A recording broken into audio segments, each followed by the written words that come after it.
ఒక పచ్చని అడవి అంచున ఒక శాంతమైన చిన్న పట్టణం ఉండేది.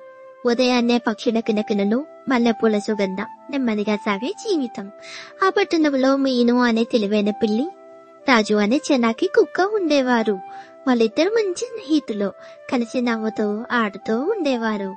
ప్రతిరోజు తోటల్లో పరుగులు తీస్తూ, సీతకోచిలకలను వెంట పరిగెడుతూ, పువ్వుల మధ్య దాగుడు మూతలాడుతూ మురిసిపోతుండేవారు.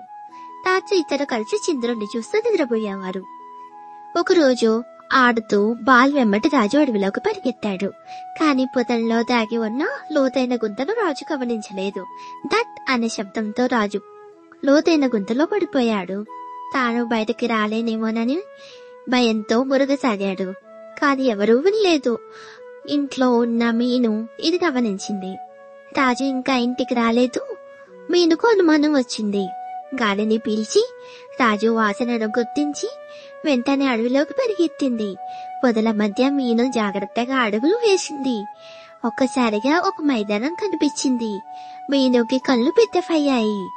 అక్కడే రాజు పడిపోయిన గుంత ఉంది.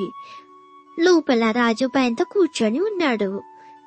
వెంటనే మీను ఆలస్యం చేయకుండా దగ్గరలో ఉన్న చెట్టెక్కి గట్టిగా అరవసాగింది. ఆ అరుపు అటుగా వెంటనే ఇద్దరు రైతుల చెవిలో పడింది. రైతులు పరిగెత్తుకుంటూ వచ్చి ఒక తాడు సహాయంతో రాజుని నెమ్మదిగా పైకి లాగారు. మీను గుండె నిండిన ఆశతో చూస్తూ ఉండిపోయింది. రాజు బయటకు వచ్చి వెంటనే మీను దగ్గరికి పరిగెత్తాడు. ఆనందంతో తోక ఊపుతూ మీరును ముద్దు పెట్టుకున్నాడు. నీవే నన్ను కాపాడావు అని ప్రేమగా మురిగాడు. వాళ్ళ స్నేహం మరింత బలపడింది. మీను ధైర్యం గురించి గ్రామం అంతా మాట్లాడింది. పిల్లలు చప్పట్లు కొట్టారు, పెద్దలు మెచ్చుకున్నారు. గ్రామం మధ్యలో ఒక బోర్డు పెట్టారు. పెద్ద హృదయం గల చిన్న పిల్లి. ఇంకందరికీ తెలుసు, ధైర్యం పరిమాణంతో కాదు, మనసుతో కొలవాలి అని.